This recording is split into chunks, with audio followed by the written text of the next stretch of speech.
Hello, my name is Joe. Welcome to Room to Reward. I am the Operations Director here at the charity, and I just want to take a few moments of your time just to go over some bits of the registration process and how Room to Reward works.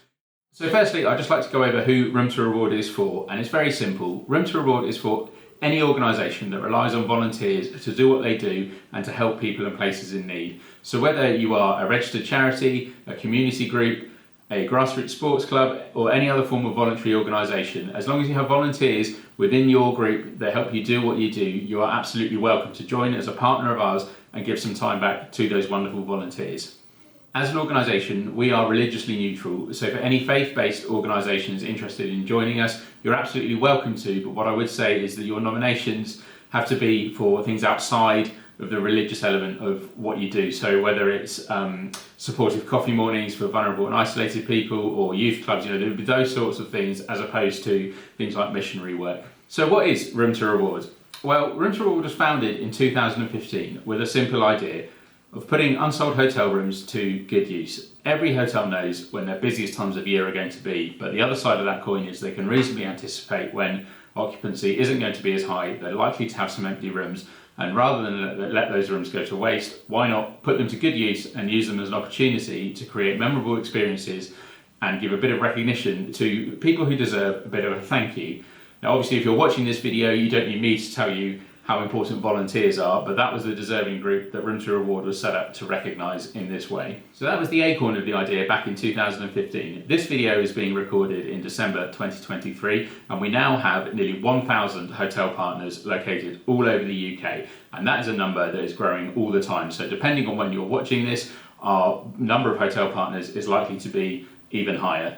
The support and the way that the industry has just got behind what we're trying to do here is just amazing. And as well as a great number of hotels, we have a fantastic variety from the absolute sort of top end, 5-star, extravagantly luxurious places, a lot of the big commercial groups, right down to boutique, independent properties and family run B&Bs, which is fantastic for us because obviously the more we have, the more breaks we can do and the more options we can give people. So the way it works for our charity and voluntary group partners is very simple.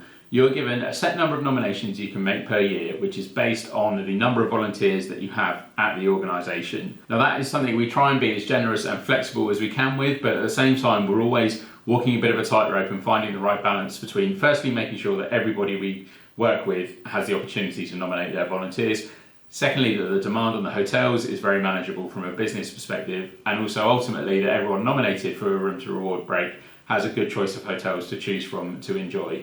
So those nominations start at 2 a year for the very small groups and goes up to a maximum of 8 to 10 for the big national charities. And the nomination allowance window runs from January through to December, and then every January that number will reset. So however many you're given to start with, come the next January, that will reset and you could put another bunch of nominations in the following year. So it's an ongoing developing partnership. In terms of the nomination process, it's very straightforward. Once you're fully signed up as a partner of ours, you'll be given login details, which will take you to the back end part of our website, where we have the nomination database. And there we just ask for the name of the volunteer you want to put forward, and then the nomination statement, which is a free text box, and it's just your opportunity to tell us why you want to nominate this particular volunteer. So obviously, what their role is, how long they've been doing it for, what their impact has been, the times they've gone the extra mile, everything that makes them such a wonderful valued volunteer for you and your organisation. And we do have a couple of qualification criteria for nominations. So the first is we ask that they've been volunteering for at least 1 year, and the second is we don't do nominations for trustees or people in governing positions. It's operational and service delivery volunteers, but whether that's those involved in sort of frontline caregiving roles or back of house admin, IT support, or people doing amazing things in fundraising, whatever it might be, it's entirely up to you as to who you want to put forward. And in those nominations, just make sure you give enough detail about what their role has been, obviously how long they've been doing it for, and like I say, what impact they have had on your organisation and the people and places that you help. Now you can either spread those nominations out over the course of the year and just sort of send them in whenever you have time, or if you would like to use Room to Reward to create or enhance your volunteer celebrations, maybe during Volunteers Week or around Christmas time, or whenever you would like to have these celebrations of everything that your volunteers do, and you want to use Room to Reward to support and enhance that, then you're absolutely welcome to do that and submit all your nominations at the same time for the same event. That's entirely up to you as to which way works best. The usual turnaround time from nominations being submitted to being processed and approved is a maximum of 2 weeks. If you have a specific date that you need everything organised by, just ping us an email and let us know, and those nominations can be flagged to make sure that they are processed all in good time. The only time of year we have a deadline for nomination submissions is for Volunteers Week, purely because of the number of nominations we get for that specific week. We ask all Volunteers Week celebration nominations to be submitted midway through May so that we have plenty of time to read through and process them all. Once those nominations come in, we get together as a team here at Room to Reward and sit and read them a couple of times a week.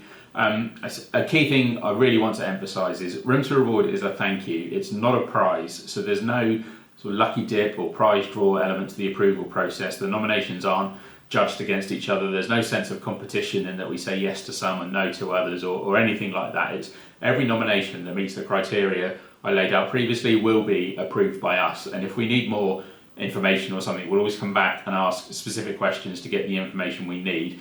But really, I would just emphasise the importance of including as much detail as you can in those initial nominations, and then it's very straightforward for us to approve them.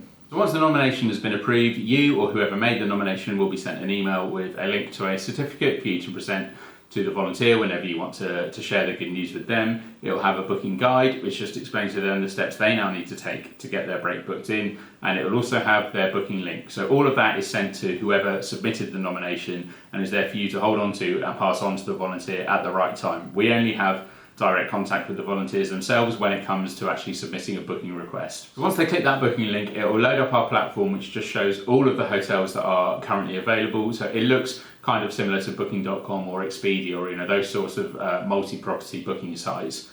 And in each hotel's profile, there's a couple of pictures, there's a description, there's accessibility information where we've been able to source that, and it'll also say when they can and when they can't offer a break. And that's really the most important thing for the volunteers to note, is that because our breaks are based on anticipated unsold rooms, each hotel when they sign up will block out their busiest times of year, whether that's weekends for some or summer months for others, or the business ones are much busier Monday through to Thursday, so might block out some midweek nights. But it's made very clear in each hotel's profile what their availability is, and one of the great things about the number of hotels we have now is invariably there's a hotel that can do every request. For every hotel we have that can't offer weekend breaks, we've got other ones that only offer weekend breaks. So it's worth the volunteers just having a look at each hotel in the area that they would like to go to, and they can narrow the search results by region and hotel type on the platform, and just making sure that they take note of what those booking restrictions are for each property. So once a volunteer has chosen the hotel they'd like to go to, we ask them to put in 3 potential dates for their break, and then that booking request will go directly to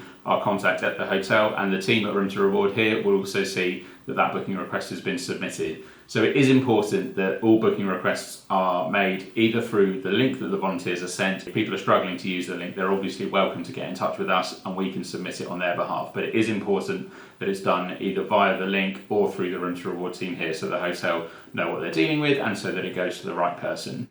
From there, it's one of those things where 99% of the time, one of those dates will work fine and the hotel will respond and book the volunteer in and send them over their booking confirmation and everything. But the reason we want to see that booking request go in is, firstly, if the volunteer is stuck waiting for a reply, then we can step in and chase the hotel up on their behalf. Or if for whatever reason the hotel can't do it, if they have to be full on those requested dates, and obviously all our breaks are always subject to availability, then we can again step in and either suggest an alternative hotel in the area or try different dates or do whatever's needed really to get that booking across the line. But like I say, 99% of the time one of those dates will work fine and the hotel will book them in and send over the confirmation. So finally, the breaks themselves, they are for 1 or 2 nights. There's a handful of hotels on the system that can only offer 1 night breaks, but the vast majority of them will offer 2. It's for the nominated volunteer and a +1, so they can take their partner or a friend or whoever with them, and they're on a bed and breakfast basis as well. And then there are some slight exceptions to that, so we have a number of holiday parks and holiday homes and things which are obviously self-catering, but they're also much more amenable to family breaks. So if people want to go away in groups of 4 or something, we would encourage them to look at those options because it's much easier to make that happen in those sorts of properties than it is in a hotel. But anything different to 2 nights for 2 people on a bed and breakfast basis, again, it will say in the property's profile on our booking system what their offer is. And then that's it. Once the booking is made, it's the same as any other reservation and they're free to go and enjoy a couple of nights away. We very much look at Room to Reward as an opportunity for volunteers to take some time back for themselves, having given up so much of their time through their volunteering. And these breaks are here for people to use in whatever way suits them best. So hopefully you're still with me. Thank you very much for your time and giving me the opportunity just to cover a few different elements of how Room to Reward works. You can now register your organisation with us using the form below, and in the additional notes section, if you could just give a quick overview of your organisation's role and what you do, and a rough number of how many volunteers you have at the organisation, we can then get on with setting you up as a partner of ours on our system. Within the next week or so, you will receive a welcome pack which covers everything I've said in this video about Room to Reward, and will also include your nomination allowance info, the link of where to submit your nominations, and the login details you need in order to do that. If you have any further questions or need anything else from us, please do get in contact with me. My email address is below, or if you would like a further, more detailed discussion, please book a meeting time using the link below as well. Thank you very much again, and we look forward to welcoming you to the Room to Reward journey.